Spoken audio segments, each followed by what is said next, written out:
আল্লাহরে আমি আল্লাহ না তোরে এত নিয়ামত দিয়া সুন্দর করে বানাইলাম।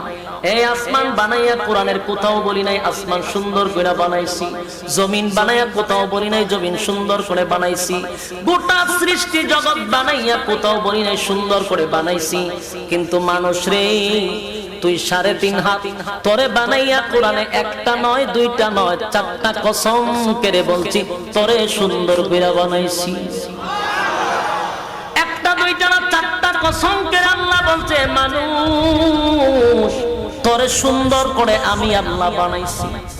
ও তিন ফলের কসম, ও জাইতুন ফলের কসম, ও তুর সিনিনা সিনাই পর্বতের কসম, ও হাযাল বালাদিল আমিন পবিত্র মক্কা নগরীর কসম। চারটা কসম করে আল্লাহ বলেন লাকাদ খালাকনাল ইনসানা ফি আহসানি তাকওয়িম।